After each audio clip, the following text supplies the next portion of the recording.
Nasihat Abdullah bin Ja'far bin Abi Thalib kepada anak wanitanya. Yang pertama, wahai anakku, hati-hatilah engkau, janganlah memiliki sifat cemburu, karena cemburu itu kunci perceraian. Jadi cemburu itu sebenarnya yang dimaksud di sini adalah berlebihan. Ini saya punya temen ini pencemburu, Pak, istrinya.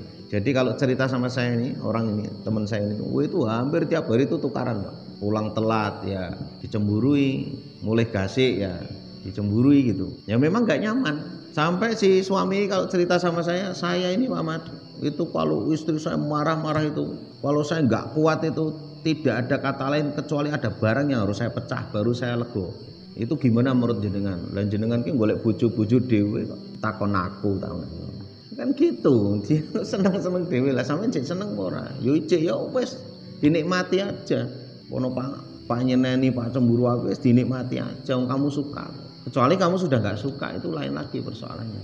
Jadi korbannya selalu HP, piring, gitu. Kursi.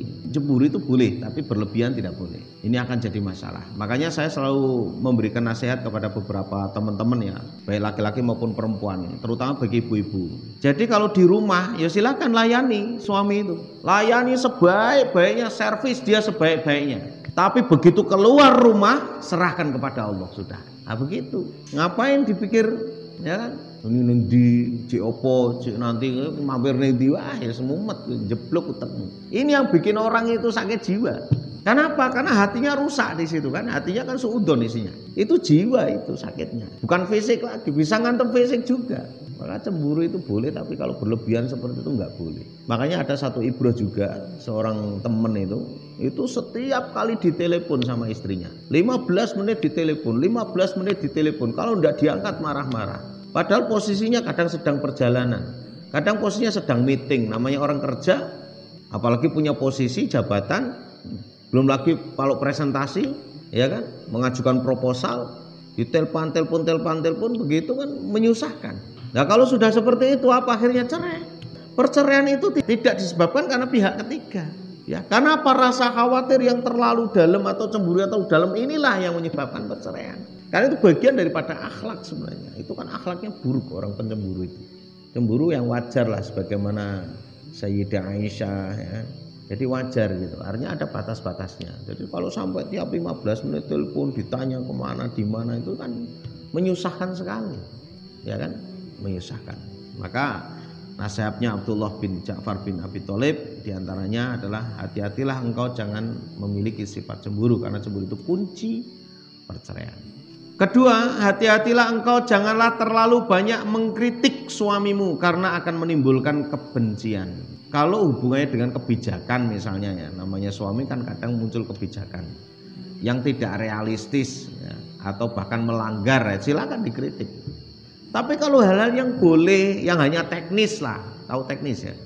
Ya kalau misalnya mau ke Jogja, lewatnya mana nih, mau Sukoharjo apa Semarang, itu kan teknis. Itu nggak usah dipermasalahkan. Karena tentu suami itu kan akalnya kan lebih penuh daripada istri. Kalau istri kan setengah akal. Jadi pertimbangannya itu lebih tajam, lebih ke depan daripada istri.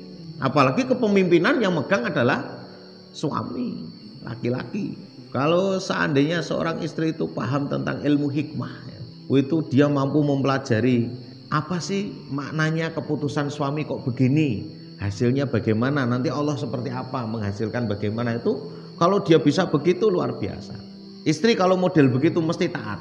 Ya, istri itu kalau misalnya dia mampu memahami hikmah-hikmah keputusan suami, maka dia mesti menjadi orang taat. Kenapa? Dia akan mampu mengambil pelajaran yang berharga dari Allah Subhanahu wa taala atas keputusan suami. Mungkin pada saat itu dia akan merugikan sekali, akan sangat merugikan, bisa jadi bagi dirinya. Tapi hikmah kedepannya itu dia akan tahu.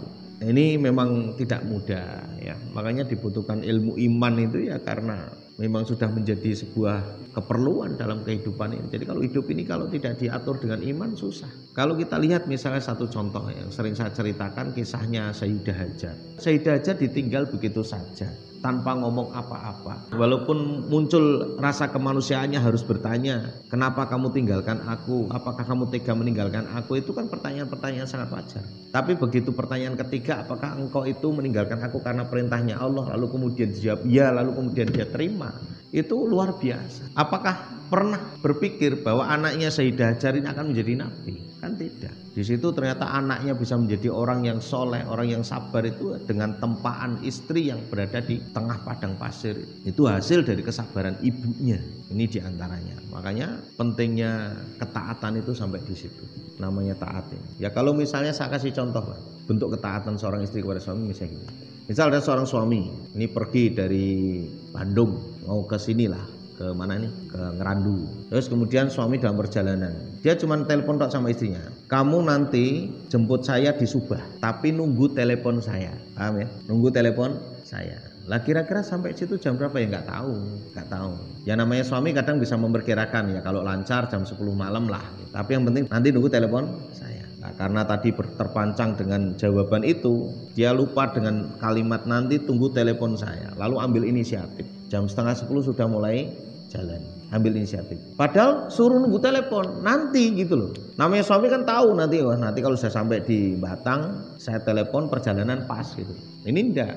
Inisiatif 9:30 datanglah di Subah, nunggu sampai jam 12. Siapa salah? Ya istri. Kan nunggu telepon. Dia enggak nunggu, ambil inisiatif kan. Nah di situ. Jadi jamaah kadang hal-hal seperti itu nggak diperhatikan.